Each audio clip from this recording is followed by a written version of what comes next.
বন্ধুরা, ভারত ও ওয়েস্ট ইন্ডিজের মধ্যে দ্বিতীয় টেস্ট ম্যাচ অনুষ্ঠিত হতে চলেছে দিল্লির অরুণ জেটলি ক্রিকেট স্টেডিয়ামে। প্রথম টেস্টে দুর্দান্ত জয় পাওয়ার পর এখন শুভমান গিলের নেতৃত্বে টিম ইন্ডিয়া সম্পূর্ণ প্রস্তুত সিরিজে ক্লিন সুইপ করার জন্য। এই গুরুত্বপূর্ণ ম্যাচের আগে শুভমান গিল ঘোষণা করেছেন তার ভয়ঙ্কর প্লেইং 11, যেখানে দেখা গেছে এমন কিছু নতুন মুখ ও কৌশল যা ওয়েস্ট ইন্ডিজের ব্যাটিং বোলিং দুদিকেই চ্যালেঞ্জ তৈরি করতে পারে।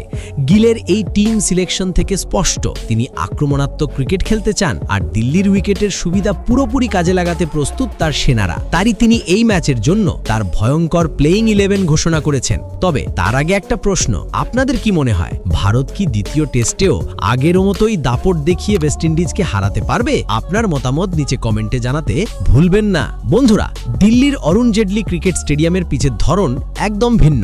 এই স্টেডিয়ামের উইকেট সাধারণত ব্যাটসম্যানদের জন্য সুবিধাজনক, তবে বল হাতে রাখার জন্য পিচ মাঝে মাঝে চ্যালেঞ্জের কারণ হতে পারে। প্রথম দিনে ব্যাটাররা সহজে রান করতে পারে, কিন্তু ম্যাচ যত এগোবে পিচ ধীরে ধীরে স্পিনারদের সহায়তা দেয়।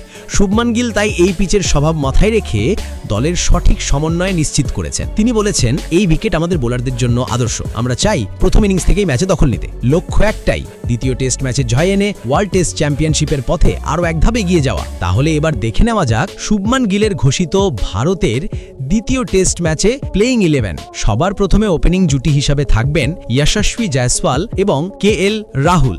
যশস্বী জয়সওয়াল প্রথম টেস্টে তার আক্রমণাত্মক এবং আত্মবিশ্বাসী ব্যাটিং ভারতকে শক্ত ভিত্তি দিয়েছে। দ্রুত রান তোলা এবং বড় শট খেলার ক্ষমতা তাকে অপরিহার্য করেছে। দিল্লির স্টেডিয়ামে এই ব্যাটিং তার জন্য আরও সুবিধাজনক হতে পারে, কারণ এই উইকেটে ব্যাটাররা স্বাচ্ছন্দ্য বোধ করে। তাই তিনি তো এই ম্যাচে থাকছেন। তার পাশাপাশি তার জুটি হিসাবে থাকবেন কেএল রাহুল। কেএল রাহুলের ঠান্ডা মাথার ইনিংস এবং অভিজ্ঞতা ওপেনিং জুটিকে আরও শক্তিশালী করে। প্রথম টেস্টে তিনি চাপের মধ্যেও দলকে মজবুত ভিত্তি দিয়েছিলেন। দিল্লিতে যেখানে উইকেট ব্যাটিং ফ্রেন্ডলি, রাহুলের কৌশল ও ধৈর্য বড় ইনিংস গড়তে গুরুত্বপূর্ণ ভূমিকা রাখবে। এরপর 3 নম্বরে নামবেন অধিনায়ক শুভমান গিল। শুভমান গিল প্রথম টেস্টে খুব বড় রান করতে না পারলেও এবার গিলের লক্ষ্য স্পষ্ট, বড় ইনিংস খেলে দলকে জয়ের পথে নিয়ে যাওয়া। তার আক্রমণাত্মক ব্যাটিং ও কৌশলগত সিদ্ধান্ত দিল্লির স্টেডিয়ামে গুরুত্বপূর্ণ প্রমাণ হবে। গিল বলেছেন, এই উইকেট আমাদের বোলারদের জন্য আদর্শ। আমরা চাই প্রথম ইনিংস থেকেই ম্যাচে দখল নিতে। লক্ষ্য একটাই, দ্বিতীয় টেস্ট ম্যাচে জয় এনে ওয়ার্ল্ড টেস্ট চ্যাম্পিয়নশিপের পথে আরও এক ধাপ এগিয়ে যাওয়া। গিলের পর ব্যাটিং করবেন দেবদূত পাড্ডিকেল। কারণ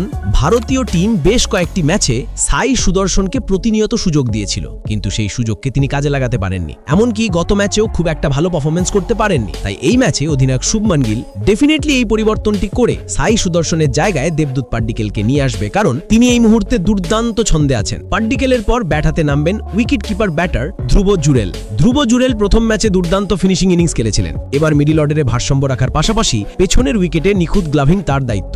দিল্লির উইকেটেকার ব্যাটিংও দলকে জরুরি রান দিতে সক্ষম, তাই তিনি এই ম্যাচে থাকবেন ভারতের উইকেট কিপারের দায়িত্বে। আর ঠিক তারপরেই নেমে আসবেন ভারতের অটোমেটিক চয়েস অলরাউন্ডার এবং এই দলের সহ অধিনায়ক রবীন্দ্র জাডেজা। জাডেজা বল ও ব্যাট দুটোতেই গুরুত্বপূর্ণ।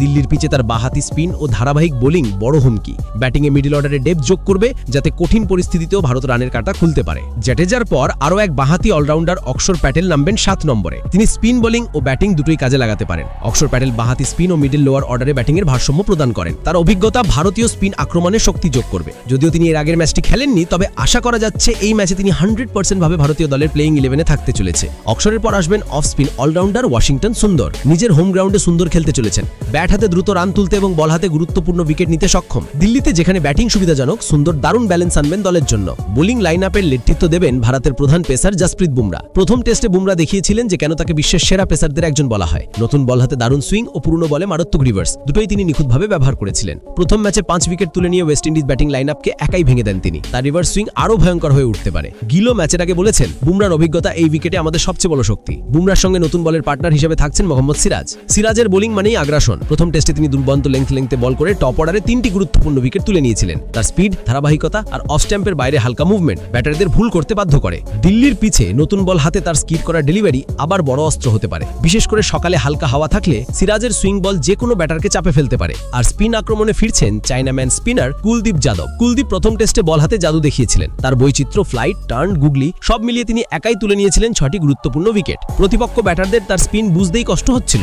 দিল্লির পিচ ঐতিহাসিকভাবে স্পিনারদের ব্যাটারদের সাহায্য করে, আর এই কন্ডিশনে কুলদীপ আরো প্রাণঘাতী হয়ে উঠতে পারেন। জাডেজা অক্ষরের সঙ্গে মিলিয়ে তিনি ভারতের স্পিন দ্রয়ীকে এক অপ্রতিরোধ্য অস্ত্রে পরিণত করেছেন। তো বন্ধুরা, এই ছিল শুভমান গিল ঘোষিত ভারতের প্লেইং 11 দ্বিতীয় টেস্টের জন্য, যেখানে গিলের কৌশল একদম স্পষ্ট। শুরু থেকে চাপ তৈরি করে ওয়েস্ট ইন্ডিজকে ব্যাকফুটে রেলে দেওয়া। তিনজন স্পিনার জাডেজা, অক্ষর, কুলদীপকে রাখা হয়েছে যাতে দিল্লির উইকেটের সুবিধা পুরোপুরি কাজে লাগানো যায়। আর পেস আক্রমণে বুমরা সিরাজ জুটি শুরুতেই প্রতিপক্ষ ব্যাটিংয়ে ভয় ধরাতে প্রস্তুত। অন্যদিকে ব্যাটিং লাইনে রয়েছেন ইয়াশাস্বী, রাহুল ও গিল, আর নিচে জাডেজা, অক্ষর ও ওয়াশিংটন সুন্দর, যারা দিচ্ছেন দলকে বাড়তি ব্যাটিং গভীরতা ও স্থিরতা। তাহলে বন্ধুরা, এটাই শুভমান গিল ঘোষিত ভারতের প্লেইং 11, যা দিল্লির অরুণ জেটলি স্টেডিয়ামে দ্বিতীয় টেস্টে মাঠে নামবে। এখন প্রশ্ন, আপনাদের কি মনে হয় যে এই দল আবারও ওয়েস্ট ইন্ডিজকে হারিয়ে সিরিজ সম্পন্ন করতে পারবে, নাকি কিছু পরিবর্তনের প্রয়োজন? আপনার মতামত কমেন্টে জানাতে ভুলবেন না। ধন্যবাদ।